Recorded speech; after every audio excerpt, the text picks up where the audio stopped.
The OnePlus 13 is undeniably the best phone of 2025. There, I said it, and I know there's so many contenders that came out this year or are coming out, like the Galaxy S25 Ultra at the start of the year, the amazing Galaxy Z Fold 7 that was so close to stealing the spot, the Google Pixel 10 Pro XL, which has honestly disappointed me quite a bit these past weeks, or the iPhone 17 Pro Max, which just came out, in which I prefer using Android as my main SIM and the iPhone as my secondary work phone. So now that it's out of the equation, the OnePlus 13 has just been my favorite ever phone to use this year, and it's always in my pocket or backpack even if I'm testing other phones. And that's because of such an amazing feature set for the price that just speaks to me and my soul, like the amazingly tuned Hasselblad camera setup on the back, the incredible hardware with the battery and fast charging capabilities to back it up, my favorite Android experience to use right now with Oxygen OS, and most surprisingly, that sweet price of $749 USD and more importantly, $1049 Canadian, in which I dare you to find me a better phone for the money here in Canada. And just for some reference,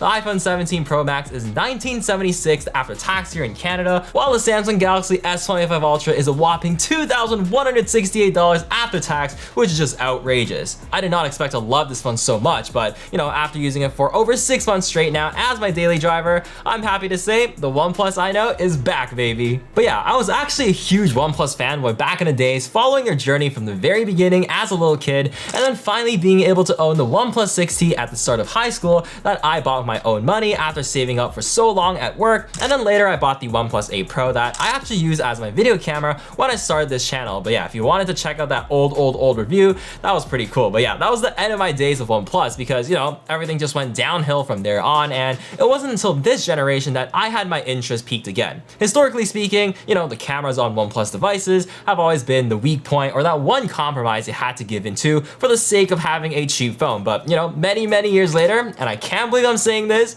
it's actually my favorite photography camera on a phone currently to use, and that's just crazy talk. Going over the hardware and sensors really quickly, it's not like top of the line in terms of sensor size for the lenses, but it does get really close to the best and carries a respectable triple 50 megapixel camera setup, meaning it's just like the new iPhones, as you're getting 50 megapixel on all three sensors, which doesn't mean anything unless the tuning and processing is there to match it up though. And it sure does, because not only is the actual experience of taking photos super smooth and easy to use in the case of the camera app, but the processing of the photos with the beautiful Hasselblad tuning just looks so incredibly stunning straight out of the camera. I've taken this on so many trips this year and captured all of my favorite photos this year, as I just love the way the colors are dialed in. You get this nice punchy and contrasty look that's social media ready. The dynamic range is honestly amazing at balancing the shadows and the highlights, and every lens you use just looks awesome with no complaints, honestly. The absolute killer feature though are the Hasselblad filters, which you can choose to use while taking a photo or after the fact in the Photos app, and despite there being 3, I think it just looks so good, not to mention the ability to dial in your filter level, in which my favorite is definitely the fresh filter.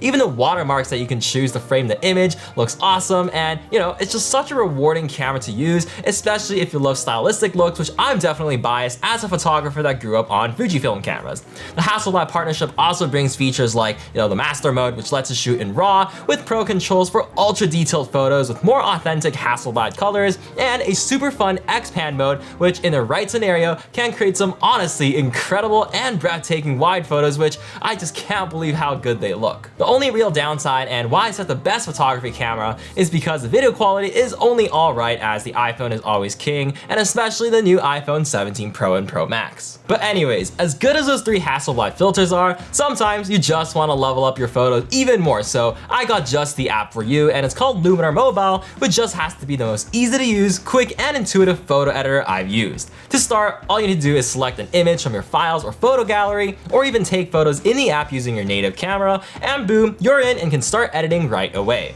You're actually greeted with a feature called Enhance AI at the very start, which quickly lets AI decide what's best for your photo in terms of exposure, colors, and details, where you can choose the level of blend you want using one simple slider. And the results are honestly amazing already. I know some of you guys like to do things manually though, in which you still get easy to use sliders for your exposure adjustments, which work and reflect really fast on the screen, so you can fine tune to your liking pretty quickly. There's a slider for your contrast levels, easy adjustments for your color temperature and tint, a cool cool tool for vibrance and saturation, and of course, your basic crop and rotate functions on a separate page. Now, you might ask me though, Fenton, can't you do this already in your photo gallery? Well, let me show you some sick features you can't do on your photo gallery. So let's use this photo I recently took of the Pixel 10 in the evening, and as you can see, the phone is quite dark, so using the Relight AI feature, I can tone down the background and light up my arm and phone in a natural looking way, and even adjust the depth of the light map. Then, a simple vignetting tool perfects the image, and just look at the before and after. Alright, let's do something even cooler with the photo of some rich kid's lotus leaves in my student town. It just rained, so the sky is kind of moody, so by switching to the Sky AI tab, I can replace the sky with something more blue and bright, or better yet for this picture, a nice sunset to warm up the scene. I can then go into the Landscape tab to add some golden hour adjustments, make the foliage pop out a little more, and even add some small haze, and boom, what a beautiful transformation for this beautiful car. There are also other tools like Structure AI where you can make the landscapes pop out like the road in this picture of my best friend without over sharpening the subject. You can smooth skin out naturally and remove blemishes from my best friend's already beautiful skin, and even make me and my friends look skinnier and more snatched in a photo we took at a friend's wedding. I also love the fact that there is a dedicated page with so many cool filters you can swipe between until you find the perfect one, and when you're done editing, a simple click on the share button lets you save the photo or share it directly to your apps. I hope I showed you guys how fun and easy this app is at leveling up your photos, and if you want to try it out for yourself, you can actually get 7 days for free using my link in the description and pinned comments down below, in which they also have a desktop version if you're interested. But yeah, let's get back to the video, and thank you so much Skylum for sponsoring this video. That's enough about cameras though, and to continue the trend of being amazing, I can gladly say that the hardware is just as amazing and some of my favorite hardware ever as well. Now, in a world where everyone is copying the flat edge design, which I love to be fair, OnePlus dared to be different and give us a slight curve on the display and the back panel as well, which really slims up the edge and make the phone feel so much thinner than it actually is, and just incredibly comfortable to hold. I have the Black Eclipse model here, which has a very unique, almost wood-like look and texture to the back, but my true love definitely goes to the Midnight Ocean model with that blue leather-like backing and the gorgeous white cameras that stand out, especially with the Hasselblad logo. And yes, some of you guys might dislike the large camera bump, but I've honestly grown to love it, and it's actually such a huge conversation starter because I get asked about it all the time because most people have never seen anything like it. Now, going back to those curved edges, it's a double-edged sword because it can be a durability concern if you drop it just right, which I may or may not have learned the hard way after spilling some ice on the ground and having it hit a chunk on the ground. I do like how OnePlus installs a film screen protector right from the factory though, so you don't really have to worry about scratches on the screen or finding a screen protector that actually seals the curved screen edges properly. And also, a major shout out to the OG Samsung cases from OnePlus as well, as they just have that classic grippy texture that we all love, not to mention MagSafe magnets integrated, which means that you can use different MagSafe accessories. And speaking of OG,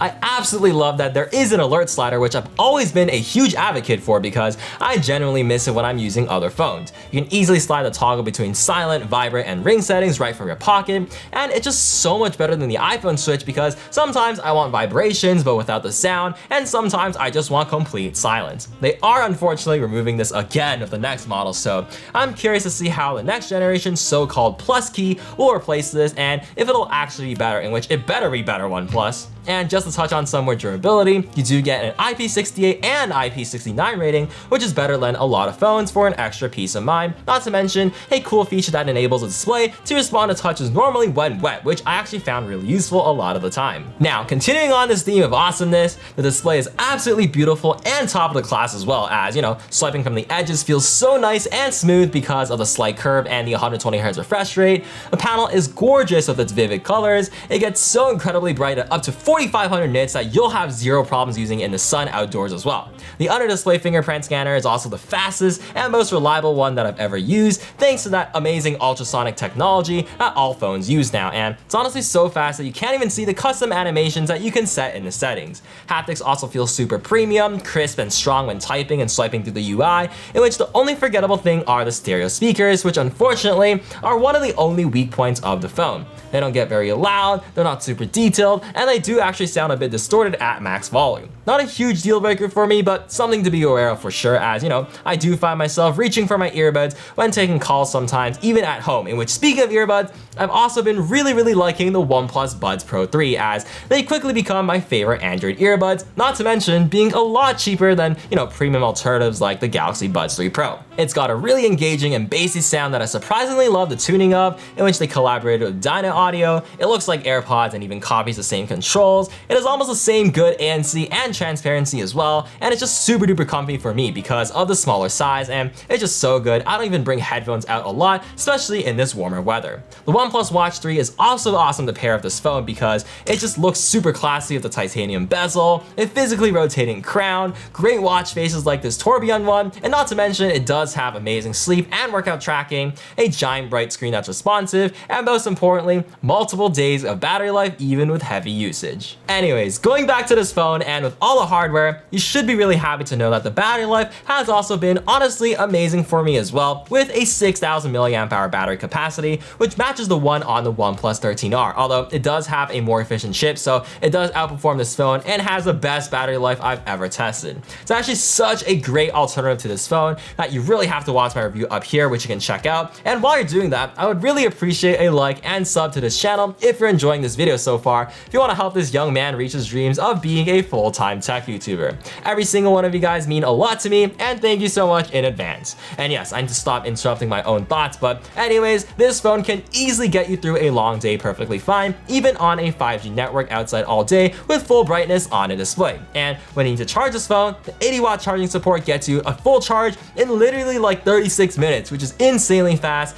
and the most useful thing ever about this phone. And the fact that you actually get the charger and cable that supports this fast charging in the box is just a cherry on top. Seriously, Google, Samsung, and Apple really need to catch up to these Chinese companies with their crazy battery tech because it's just such a quality of life improvement. And finally, performance-wise, it does use the latest flagship Snapdragon, which of course means that the performance will be top tier, and more importantly, having a usable Qualcomm modem, in which I'm really not happy with the Exynos modem on the Pixel 10 series. That just ruins the experience and the usability of that phone for me, honestly. But yes, this phone is super duper fast and fluid, especially since OnePlus is using top tier components like UFS 4.0 storage and LPDDR5X RAM, which means no lags or stutters at all in day-to-day usage, and I don't experience any overheating at all, even when playing games for long sessions at once, which is just an absolute joy to use. A big part of that is all thanks to Oxygen OS, which despite it evolving a lot over the years to be more like Oppo's Color OS, it's still just as amazing as I remembered when I was a huge OnePlus fanboy back in the days, having owned the OnePlus 6T and the OnePlus 8 Pro that I use as my video camera when I started this channel.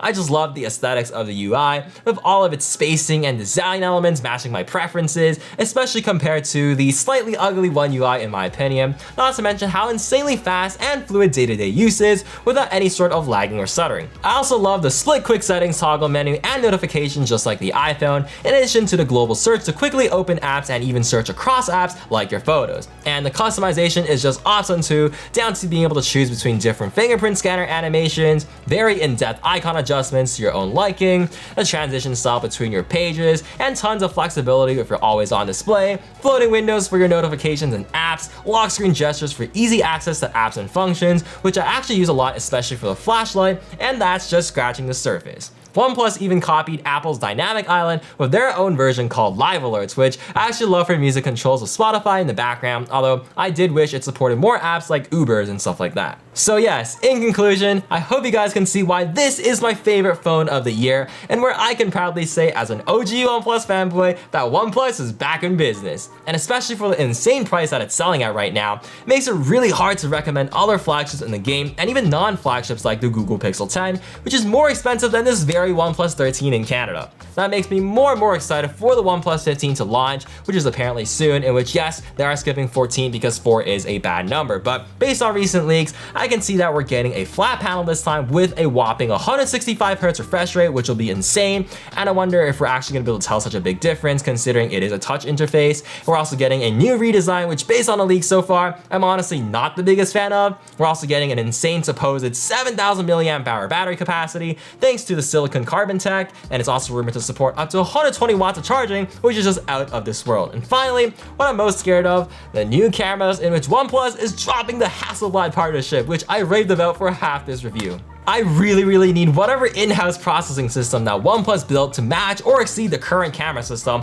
or else I'll be seriously disappointed. And just some bucket list items, I really hope that OnePlus can improve the video shooting capabilities dramatically of the new launch, especially if they can add some pro features like lock shooting, which admittedly will only be useful for videographers and creators like me. I also really hope that they can improve the speaker system on the phone to make them, louder and sound better to match up with other flagships. I also hope that the OnePlus Buds Pro 4 will be even better in terms of noise cancellation and match up to the sound of the new AirPods Pro 3s. And finally, I really hope that the price will stay lower than the competition, which is very needed, just like the old OnePluses. But yeah, that's it for this video, as it's really long. And if you have any questions about this phone, feel free to let me know down below, and I'll try my best to get back to you. And if you're still here watching, by the way, oh my god, I can't speak, thank you so much for staying, and make sure to leave a sunglasses emoji down below so I know you're a real one. Also, huge shout out to Skyline for sponsoring this video as well, and make sure to check out Luminar Mobile again with the links down below. And on that note, make sure to smash that like and subscribe button as always, and check out the awesome other content on my channel. And yeah, on that note, have a great one, and I'll see you guys in the next one.